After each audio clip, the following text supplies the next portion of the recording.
श्री वर्तमान में श्री दिवाकर जी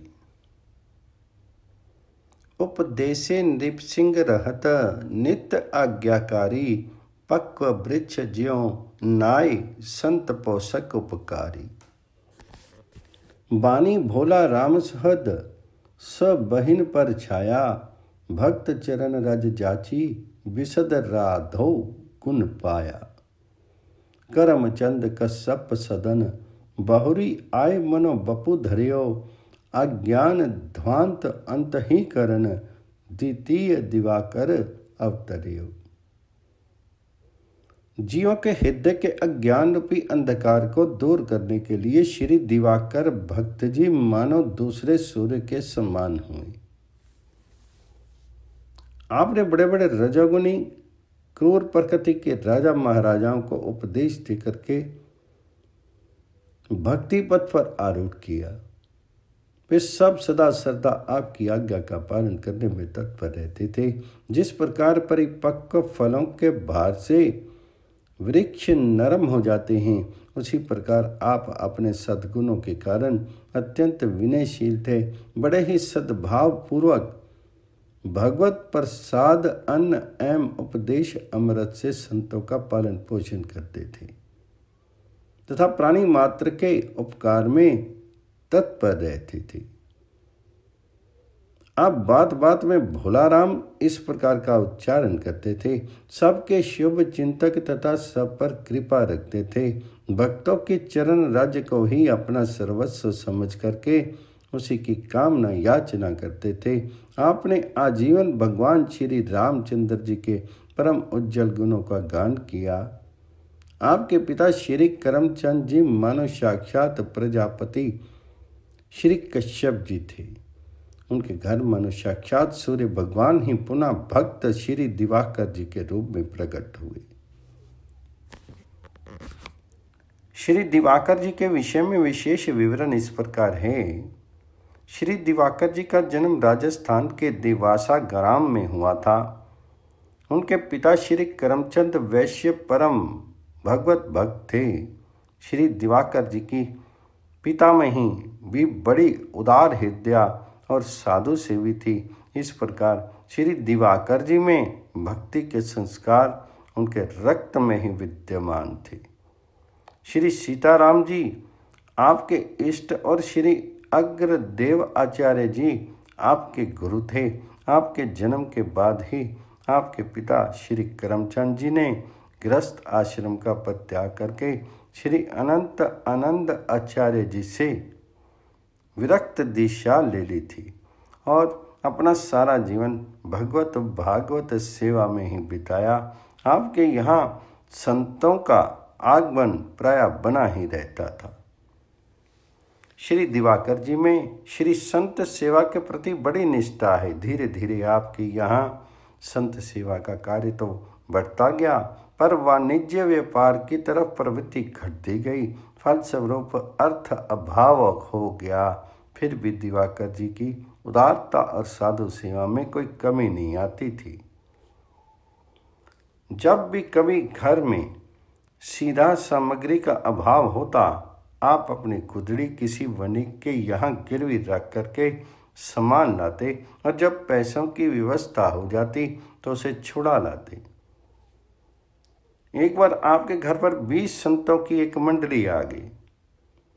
घर पर कुछ सीधा सामान था नहीं, अतः आपने अपनी गुदड़ी एक वणिक के यहाँ गिरवी रखती और उससे खाद्य सामग्री ला करके संतों का सत्कार किया। संयोग की बात, इस बार पैसों की व्यवस्था नहीं हो सकी और आप गुदड़ी छुड़ा ना पाए।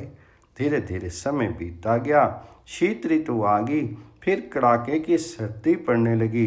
एक दिन आप सर्दी से कांपते हुए वणिक के यहाँ गए और उससे निवेदन किया कि मुझे शीत ऋतु भर के लिए गुदड़ी वापस कर दो।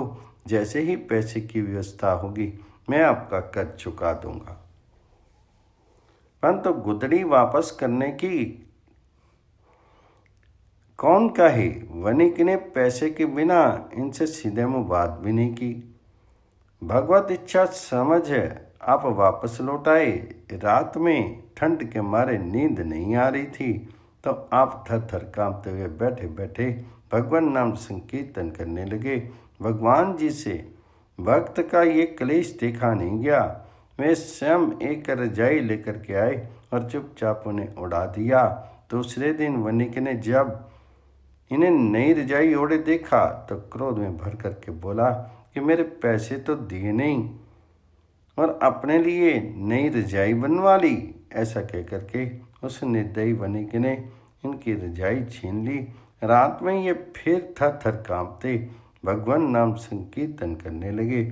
ठंड के कारण नींद तो आ नहीं रही थी। भगवान फिर आए और एक नई रजाई ओढ़ा करके चले गए। अगले दिन वणिक ने इनके पास फिर नई रजाई देखी। वह आश्चर्यचकित हो गया। उसने जब रजाई कहाँ से आई पूछा तो आपने सब सच बता दिया। भगवत कृपा का ये प्रत्यक्ष चमत्कार देख करके वणिक बहुत लज्जित हुआ और चरणों में गिर करके बार बार क्षमा मांगी तथा उनकी गुदड़ी और रजाई ला करके वापस कर गया। धीरे धीरे ये चर्चा पूरे गांव में फैल गई। फिर क्या, गांव वालों ने इनका खूब सम्मान किया और सभी लोग इनके शिष्य बन गए। श्री भक्तमाल में गोस्वामी श्री विट्ठलनाथ जी राग भोग नित विविध रहत परिचर्या तत्पर सैया भूषण बसन रचित रचना अपने कर। वह गोकुल वह नंद सदन दीक्षित को सोहे प्रगट विभव जहाँ घोष देखी सुरपति मन मोही। वल्लभ सुत बल भजन के कलयुग में द्वापर कियो विट्ठल नाथ ब्रजराज ज्यों लाल लड़ाई के सुख लियो। गोसाई श्री विट्ठलनाथ जी ने ब्रजेश्वर श्री नंद बाबा जी की ही तरह श्री बालकृष्ण भगवान जी की वात्सल्य भाव से अत्यंत लाड प्यार करके परम सुख प्राप्त किया।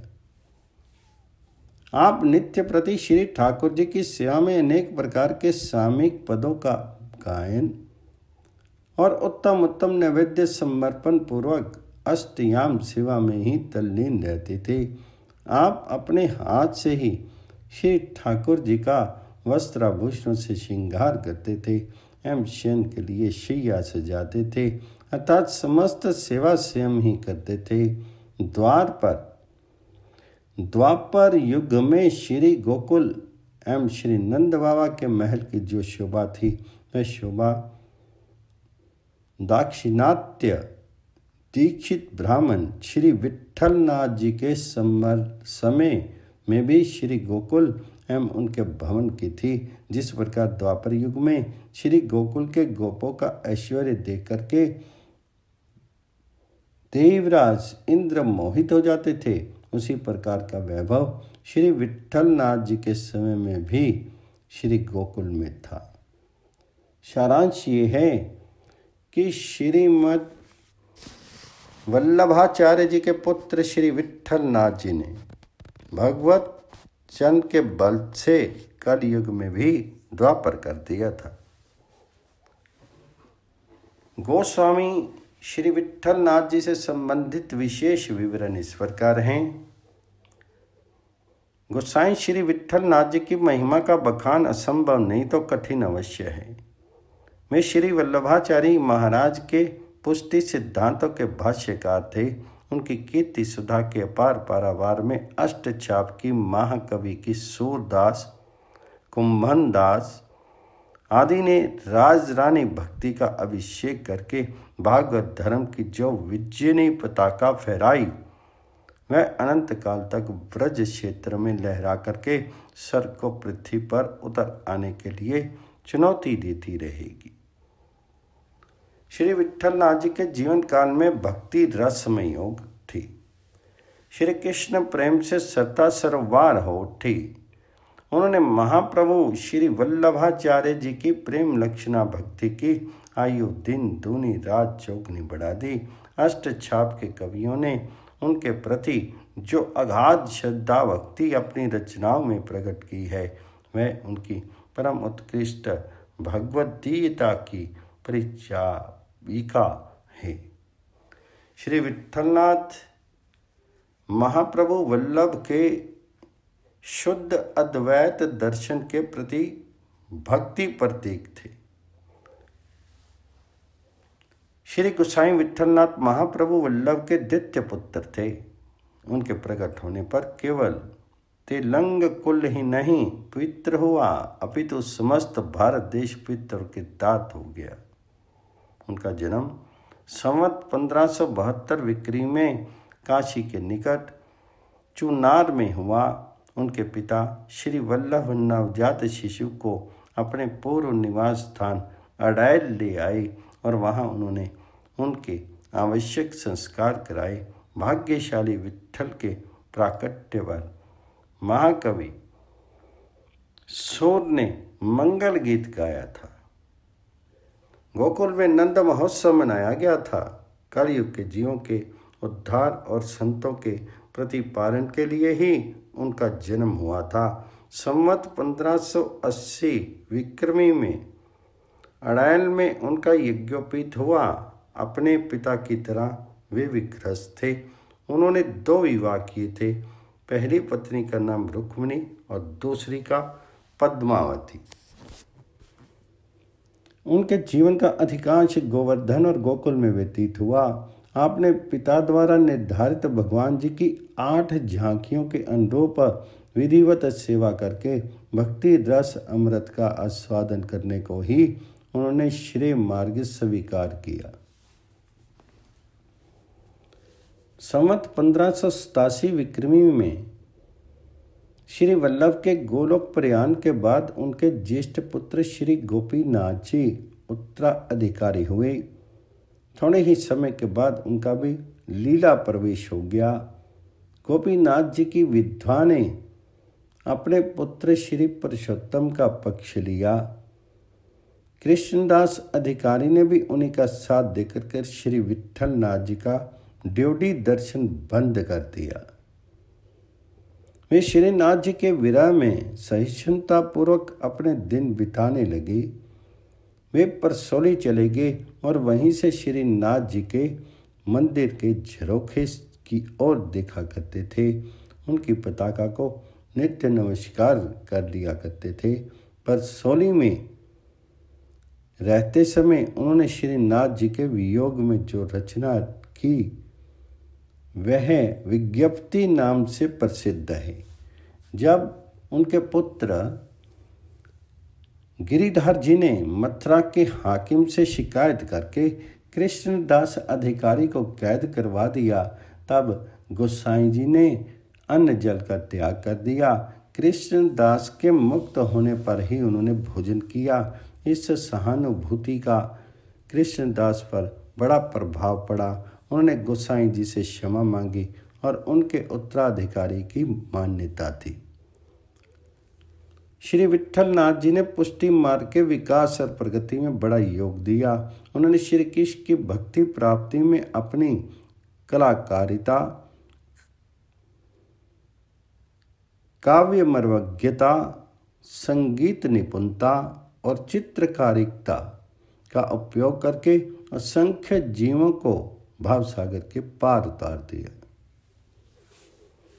भगवत भक्ति तो उनकी सहज सिद्ध संपत्ति थी। महाकवि सूरन नंददास, कुंभनदास, परमानंददास, चतुर्भुजदास, छीत स्वामी, गोविंददास, कृष्णदास की कविता को अष्टछाप की पवित्र गद्दी पर प्रतिष्ठित करके उन्होंने भक्ति का रस राजत्व सिद्ध किया। अष्टछाप उनकी कीर्ति की अमरलता है। बादशाह अकबर और उनके सभा सदस्य मान सिंह, बीरबल आदि उनका बड़ा सम्मान करते थे।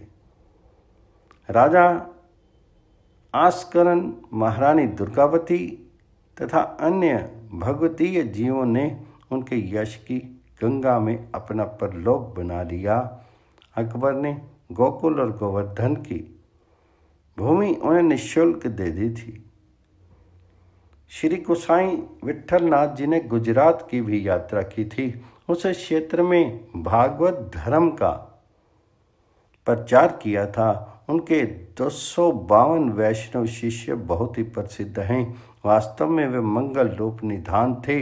नंददास आदि काव्य महारथियों ने एक स्वर से उनकी चरण धूलि की अलौकिकता का बखान किया है।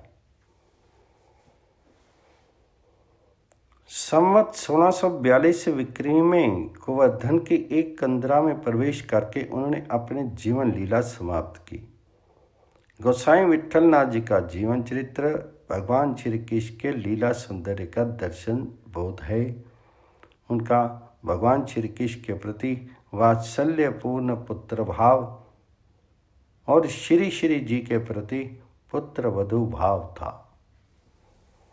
भगवान और श्री श्री जी भी उनके भाव की रक्षा करते हुए वैसी ही लीला करते थे। एक बार आप अपने बाल रूप ठाकुर जी की सेवा कर रहे थे। अचानक ठाकुर जी को एक बंदर दिखाई दे गया और वे डर करके आपकी गोद में छिप गए। ये देख करके आपको बड़ी शंका हुई कि एक छोटे से बंदर को देख करके जब ये डर गए तो त्रेता युग में पर्ताकार वानर भालुओं को साथ लेकर के इन्होंने रावण कुंभकर्ण आदि भयंकर राक्षसों से युद्ध कैसे किया होगा। आपके संदेह को देख करके ठाकुर जी ने आपको स्वप्न में दर्शन दिया और कहा, गोसाई जी आप तो मुझे अपना छोटा सा पुत्र मानते हैं। सो छोटा बालक तो बंदर को देखकर डर जाता ही है और वह उस समय यदि अपने माता या पिता के पास होता है तो उनकी गोद में छिप जाता है। बालक की इस क्रिया से उन्हें आनंद भी आता है। अतः उसी आनंद की अनुभूति कराने के लिए मैं आपकी गोद में छिप गया था। रही त्रेतायुग की बात तो उस समय ऋषि मुनियों ने मुझे साक्षात ईश्वर समझा था। मेरा वह रूप असुर संहारक था। अतः मैंने उस समय वैसी लीला की थी। ठाकुर जी की इस कृपा पर आप गदगद होगे। श्री श्री जी की भी आप पर इसी प्रकार की कृपा थी। एक बार आपके घर एक चूड़ी पहनाने वाली आई। आपके 7 पुत्र वधुएं थी। अतः आपने कहा कि अब सभी वधुओं को चूड़ी पहना दो और पैसे मुझसे ले लेना। आपका श्री ठाकुर जी में पुत्र भाव था। अतः श्री श्री जी भी अपने आप को आपकी पुत्र वधू ही मानती थी। इसलिए जब आपकी 7 पुत्र वधुओं ने चूड़ी पहन ली तो श्री राधिका जी ने चूड़ी पहनने के लिए चूड़ी हारिन के सामने अपने कर कमल बढ़ा दिए। सौंदर्य के सारे उपमान मिलकर भी जिन हाथों की उपमा नहीं दे सकते, उन्हें अपने सम्मुख देख चूड़ी हारिन तो सहसा भाव विभोर होगी। कुछ देर बाद जब होश आया तो जैसे तैसे चूड़ी पहना पाई। इसके बाद जब चूड़ी हारिन आपसे पैसे मांगने आई तो विचित्र स्थिति हो गई। चूड़ी हारिन कहती, मैंने 8 पुत्र वधुओं को चूड़ी पहनाई है और आप कहते मेरे तो 7 ही पुत्र हैं। 8 पुत्र वधुएं कहाँ से आई। अंततः थोड़े से पैसों के लिए क्या विवाद करना सोच करके अपने 8 के पैसे दे दिए। रात में श्री श्री जी ने स्वप्न में कहा, क्या आप मुझे अपनी पुत्रवधू नहीं मानते हैं? मैंने भी तो चूड़ी पहनी थी, फिर आप 8 का पैसा क्यों नहीं दे रहे थे? आपने ही तो कहा था कि सब पुत्र वधुओं को चूड़ी पहना दो, इसलिए मैंने भी चूड़ी पहन ली। श्री श्री जी के वचनों को सुन करके आप आनंद विभोर हो गए। इसी प्रकार आपके विविध चरित्र हैं जिनमें श्री ठाकुर जी तथा श्री श्री जी ने आपके वात्सल्य भाव को स्वीकार किया है। गोस्वामी श्री विट्ठलनाथ जी के कृपा पात्र श्री त्रिपुरदास जी थे। उनका चरित्र आगे बताया है। श्री भक्तमाल में गोस्वामी श्री विट्ठलनाथ जी, गोस्वामी श्री विट्ठलनाथ जी के कृपा पात्र श्री त्रिपुरदास जी थे। इनका चरित्र संक्षेप में इस प्रकार है।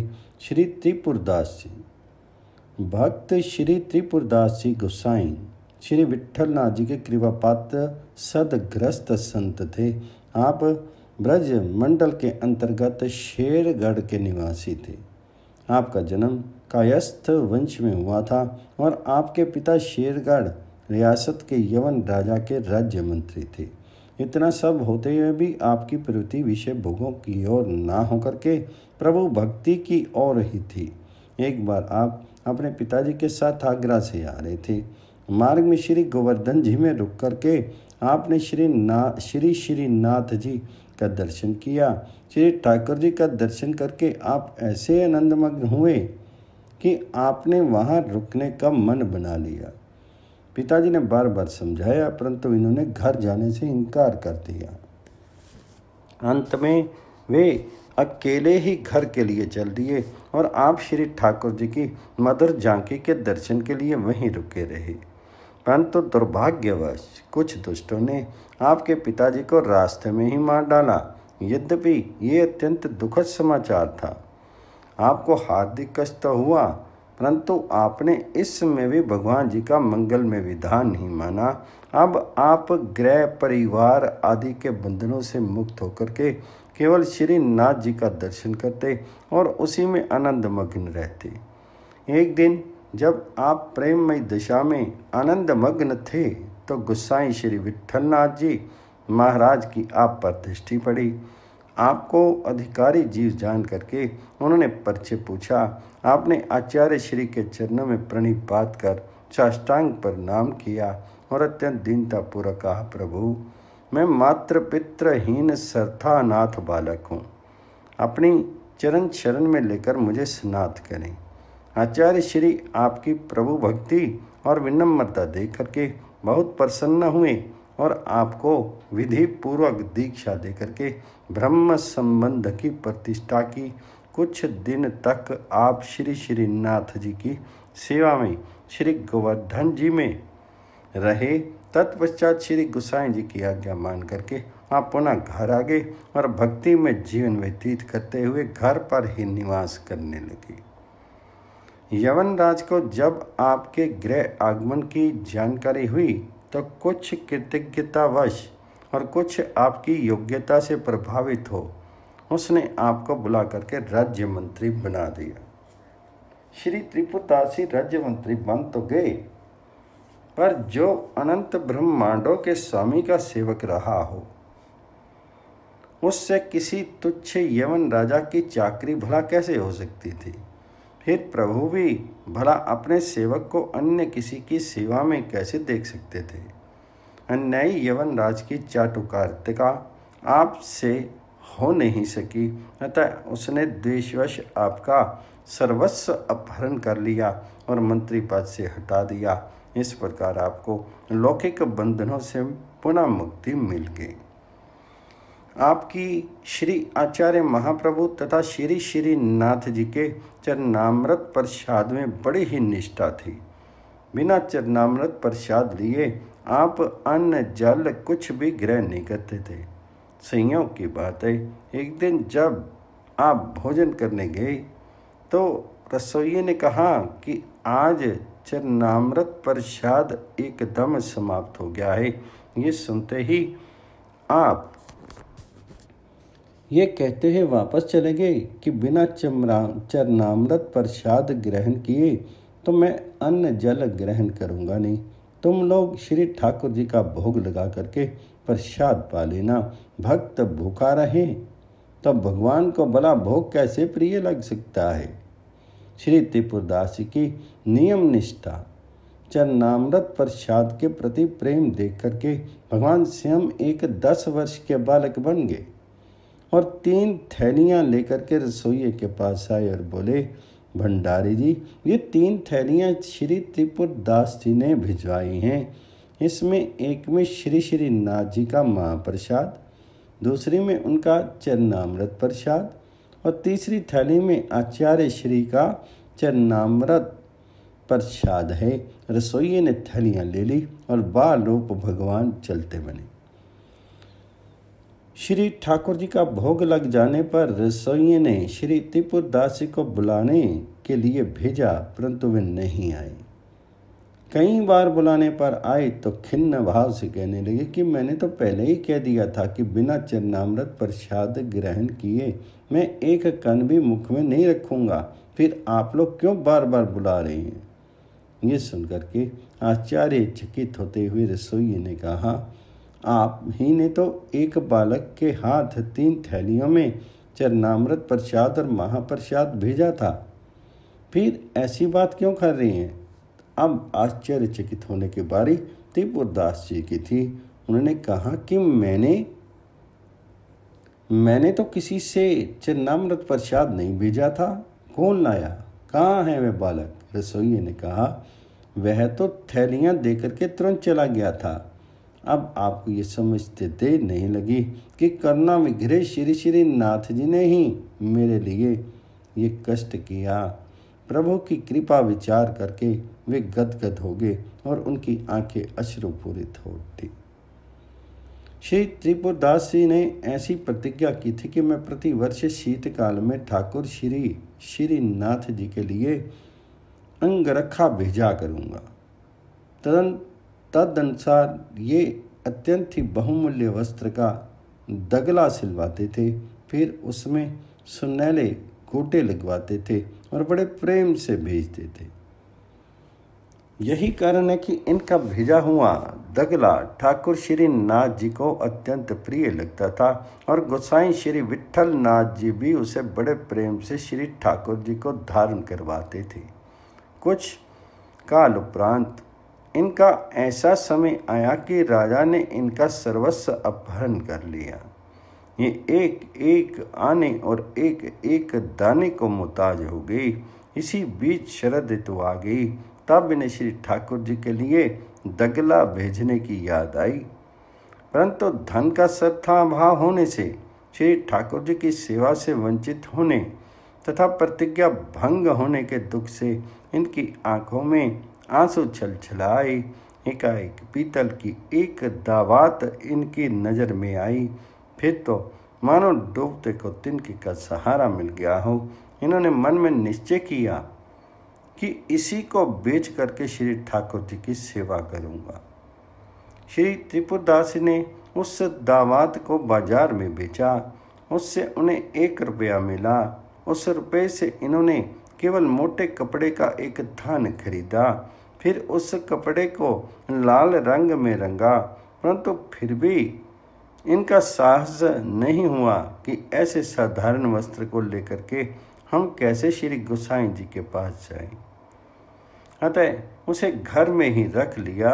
सोचा था कि श्री गिरिराज की ओर से कोई आएगा तो उसके द्वारा भिजवा दूंगा।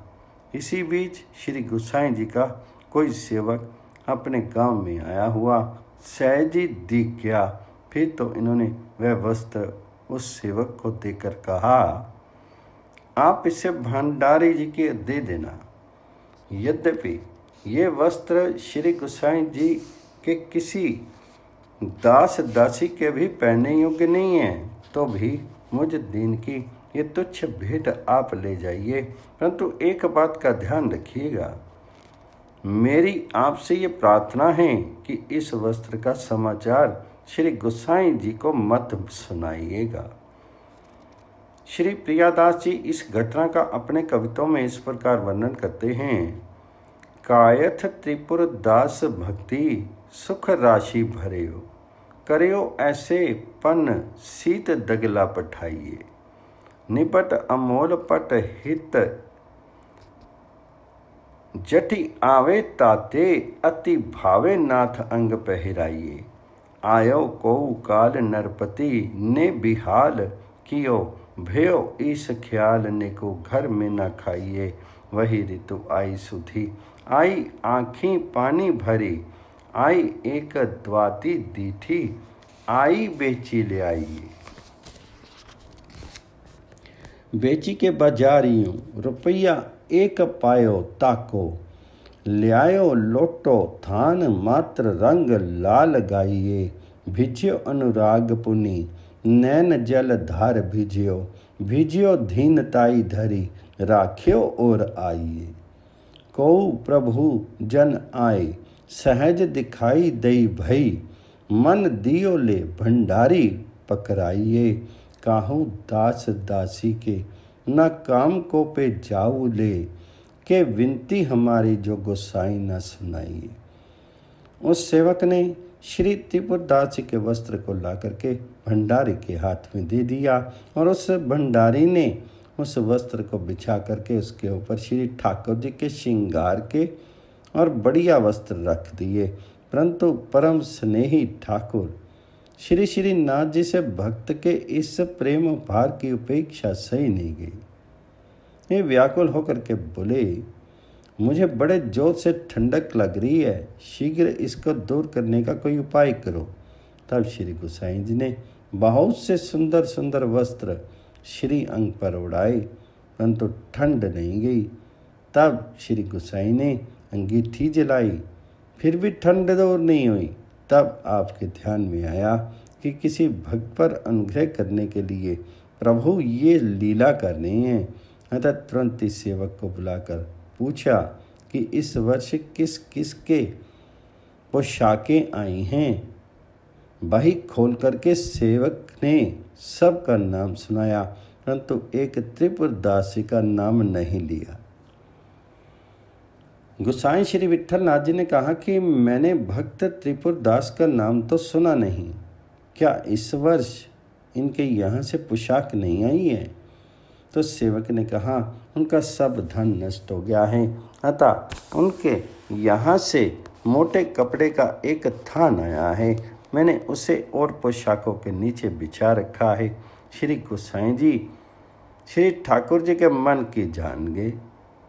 प्रेम प्रवीण प्रभु तो भक्तों के भाव को देख करके उनके प्रेम उपहार को सर स्वीकार करते हैं। आज्ञा दी कि उस कपड़े को शीघ्र लाओ। सेवक अनमना सा होकर के उस कपड़े को ले आया। तुरंत श्री ठाकुर जी के दर्जी को बुला करके उस कपड़े को नाप साध करके कटवा करके अंग रखा सिलवाया गया। श्री गोसाई जी ने तुरंत उस अंग रखे को श्री ठाकुर जी के अंग में धारण कराया। तब श्री ठाकुर जी ने बड़े भाव में भर करके कहा कि अब हमारा जाड़ा दूर हो गया। श्री प्रियादास जी श्री त्रिपुरदास जी के प्रति श्री ठाकुर जी के इस भाव का इस प्रकार वर्णन करते हैं। दियो ले भंडारी कर राखे धरी पट बापे, निपट स्नेही नाथ बोले अकुलाई के। भय हैं जड़ाए को वेग ही उपाय करो, विविध उड़ाए अंग वसन सुहाय के। आज्ञा पुनि दइयों अंगीठी बारी दई फेर, वही भई सुनी रहे अति ही लजाई के। सेवक बुलाए कहीं कौन की कबाए आई, सबे की सुनाई एक वही ली बचाई के। सुनी न त्रिपुरदास बोलियो धन नास भयो, मोटो एक थान आयो राख्यो के बिछाई के। लवायो बेगी याही छिन्न मन की परवीन जानी, ल्यायो दुख मानी ब्योती लई सो सिवाय की। अंग पहिराई सुखदाई कापे काई, जाती कहीं तब बात जाड़ो, गेयो भरी भाई के। नेह सरसाई ले दिखाई और आई सबे, ऐसी रसिकाई हृदय राखी है बसाई के। श्री भक्तमाल में गोस्वामी श्री विठलेश सुत जी। श्री गिरधर जो सरसशील, गोविंद जो साथ ही। बाल कृष्ण जसबीर धीर, श्री गोकुल नाथ ही। श्री रघुनाथ जो महाराज, श्री जतुनाथ ही भजी। श्री घनश्याम जो पगे प्रभु, अनुरागी सुधी सजी। ए सात प्रगट विभु भजन जग, तारण तस जस गाइए। श्री बिठलेश सुत सुहृदय, श्री गोवर्धन धर ध्याइए। गोसाई श्री विठल नाथ जी के पुत्रों को सर्वभूत सहृद साक्षात श्री गोवर्धन धारी श्री कृष्ण जान करके उनका ध्यान करना चाहिए। उनके नाम हैं, पहला है श्री गिरिधर जी, जो बड़े रसिक एवं अत्यंत सुंदरशील स्वभाव वाले थे। दूसरे हैं श्री गोविंद जी, का स्वभाव भी वैसा ही था। तीसरा श्री बाल कृष्ण जी, महायशस्वी हुए। चौथे श्री गोकुलदास जी, बड़े धीर महापुरुष हुए। पांचवें श्री रघुनाथ जी महाराज एवं छठे श्री यदुनाथ जी महाराज अपने सम गुणों से भेजने योग्य हुए। इनका भजन करना चाहिए। सातवें श्री घनश्याम जी सदा सर्वदा प्रभु प्रेम में पगे रहते थे, बड़े अनुरागी थे, हृदय में हमेशा प्रभु की स्मृति संजोए रहते थे। ये सातों प्रत्यक्ष ही भगवत विभूति थे। भगवत जन में परम प्रवीण एवं समर्थ थे तथा श्री कृष्ण की ही भांति ये ही संसार का उद्धार करने वाले थे। इनका यशोगान करना चाहिए। गोसाई श्री विठल नाथ जी के पुत्रों विठलेश सुत का विशेष वर्णन इस प्रकार है। गोसाई श्री विठल नाथ जी के 7 पुत्र। गोसाई श्री विठल नाथ जी का श्री ठाकुर जी के प्रति वही भाव था जो नंद राय जी और यशोदा रानी का बाल कृष्ण के प्रति था। श्री ठाकुर जी ने भी इनके वात्सल्य भाव को स्वीकार किया था और उनके साथ छोटे बालक जैसी ही लीला किया करते थे।